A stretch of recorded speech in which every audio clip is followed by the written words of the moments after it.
Hello दोस्तों, awesome education में आप सभी का स्वागत है। चैनल को सब्सक्राइब कीजिए, लाइक कीजिए और शेयर कीजिए। आज हमारा ये टॉपिक है सीडीपी का सामाजिक सांस्कृतिक सिद्धांत, जिसको शॉर्ट में SCL कहते हैं, सोशल कल्चरल लर्निंग थ्योरी। अधिगम का सामाजिक सांस्कृतिक सिद्धांत। इस सिद्धांत को लेव वाइगोत्स्की द्वारा दिया गया था, और ये जो लेव वाइगोत्स्की थे ये रूस के सामाजिक रचनावादी थे। इन्होंने 3 चीज़ों को बहुत ही महत्वपूर्ण माना था। उसमें सर्वप्रथम पहली चीज़ है समाज, दूसरी है संस्कृति और तीसरी है भाषा। इसमें भी सबसे प्रमुख जिस बात को माना था वो थी सामाजिक अंतर्क्रिया।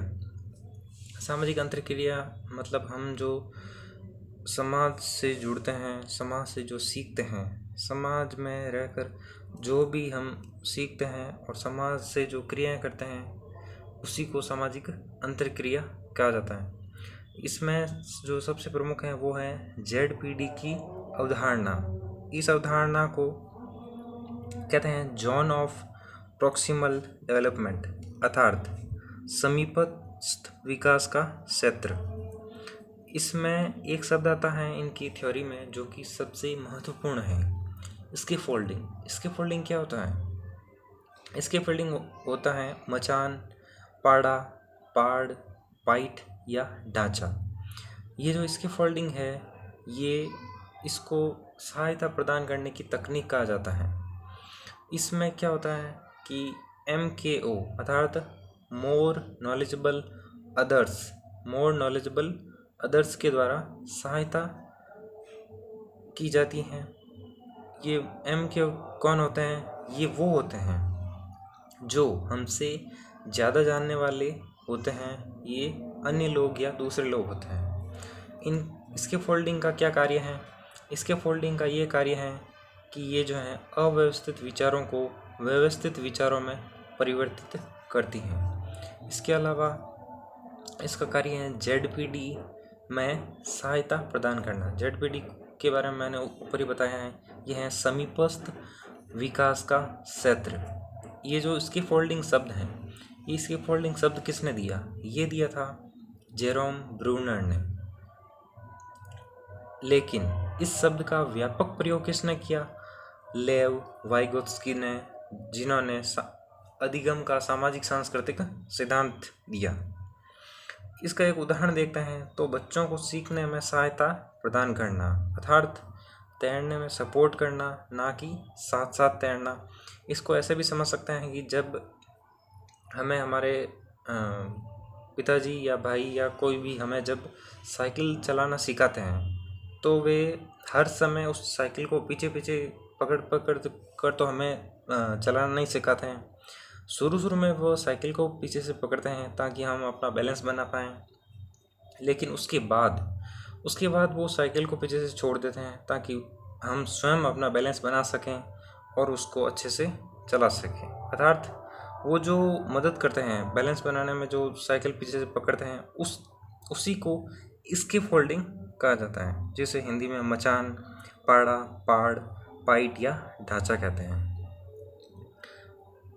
ये जो अब आ रहा है ये वेन डायग्राम, इससे आप समझ सकते हैं कि ये जो सबसे छोटा सर्किल है ये है वास्तविक विकास। और ये जो वास्तविक विकास होता है उसमें हम स्वयं होते हैं कि भाई हमारा यहाँ तक विकास हुआ है।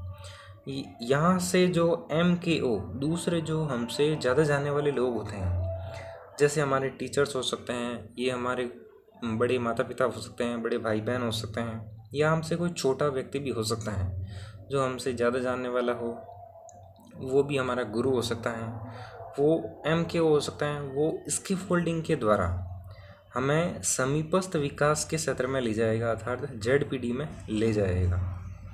और इसके बाद की जो अवस्था होती हैं वो होती हैं संभाव्य विकास। ये 3 एक वेन डायग्राम और दिया गया है जिसमें भाषा, संस्कृति और सामाजिक अंतःक्रिया के मध्य संबंध बताया हुआ है, जिसको इन तीनों को लेव वाइगोत्स्की ने बहुत ही महत्वपूर्ण माना था। इसके अलावा दोस्तों देखिए, ये जो अब दिए हुए हैं ये असिस्टिव लर्निंग, इसमें ये होता है कि एक टीचर सहायता प्रदान करके या कोई भी बड़ा सहायता प्रदान करके सिखाता है या सीखते हैं। कोऑपरेटिव लर्निंग अर्थात सहकारी अधिगम, इसमें क्या होता है कि एक दूसरे के सहयोग से सीखते हैं। रेसिप्रोकल टीचिंग, इसमें टीचर और विद्यार्थी के मध्य अंतःक्रिया होती हैं और वे भी सहयोग के माध्यम से सीखते हैं। पीयर ट्यूटरिंग ये बहुत ही महत्वपूर्ण कंसेप्ट है। इसमें क्या होता है कि टीचर कोई एक कंसेप्ट समझा देता है, उसके बाद जो बच्चे होते हैं वे आपस में जो बातें सीखते हैं, जो कंसेप्ट समझते हैं, उसको कहा जाता है पीयर ट्यूटरिंग। इसके बाद आता है कोलैबोरेटिव प्रोजेक्ट्स। ये जो प्रोजेक्ट्स होते हैं ये बच्चों को दिए जाते हैं, उनके ज्ञान और वास्तविक जो उनका ज्ञान लेने की जो क्षमता होती है उसमें वृद्धि करने के लिए, और ये जो प्रोजेक्ट्स होते हैं उनके समस्या समाधान की क्षमता को भी बढ़ाते हैं। इन पांचों को भी लेव वाइगोत्स्की ने बहुत ही महत्वपूर्ण माना था। इसके बाद आते हैं दोस्तों यहाँ पे ये जो भाषा के प्रकार बताए हुए हैं, ये वाइगोत्स्की ने भाषा के 3 प्रमुख प्रकार बताए, जिसमें पहला है सामाजिक भाषा। सामाजिक भाषा 2 साल के आसपास आती हैं। और इसमें क्या होता है, इसमें ये होता है कि दो शब्दों को जोड़कर बोलना सीखता है बच्चा, और इसी को टेलीग्राफिक भाषा कहा जाता है। टेलीग्राफिक भाषा से रीट, सीटेट आदि में काफ़ी क्वेश्चन आए हुए हैं। अब आता है दूसरा प्रकार निजी भाषा। इसमें 3 साल के आसपास ये भाषा बोलना सीखता है और इसी को निजी भाषण कहते हैं। इसमें क्या होता है कि स्वयं से बोल कर निर्देश देना सीखा जाता है। और इसके बाद आता है तीसरा पॉइंट, वो होता है मौन अंतः भाषा। इसमें 7 साल के आसपास ये विकसित होती हैं और मन ही मन बातचीत करना यही कहलाता है मौन अंतः भाषा। एक बार पुनः देख लेते हैं। भाषा के 3 प्रकार बताए लेव वाइगोत्स्की ने। सामाजिक भाषा 2 साल के आसपास, जिसमें टेलीग्राफिक भाषा भी आ जाती है। दूसरा निजी भाषा जो 3 साल के आसपास आती हैं। और तीसरा आता है मौन अंतः भाषा जो कि 7 साल के आसपास आती हैं। और अब आती हैं महत्वपूर्ण बातें। महत्वपूर्ण बातों में सबसे पहली बात आती है भाषा सामाजिक अंतःक्रिया से विकसित होती हैं।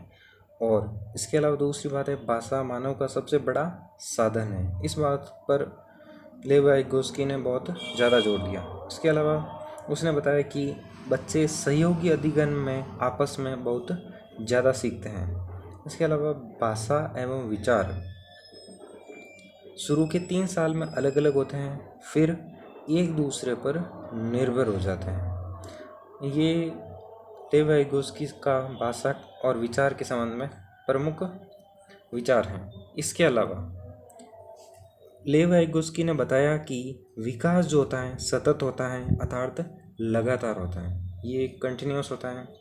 जबकि जीन पियाजे ने बताया था कि विकास के जो चरण होते हैं 4 चरण बताए थे उसने, जबकि वाइगोत्स्की के अनुसार विकास सतत अर्थात लगातार होता है, ये कंटिन्यूस होता रहता है। दोस्तों अगर ये कंटेंट आपको पसंद आया हो, ये वीडियो आपको पसंद आया हो, तो इस चैनल को ज़रूर सब्सक्राइब करें, शेयर करें, लाइक करें। और अगर आपको इस वीडियो से जुड़ी PDF प्राप्त करनी हो तो आप मेरे टेलीग्राम चैनल पर भी ज़रूर विजिट करें। Thank you for watching this video. जय हिंद, जय भारत।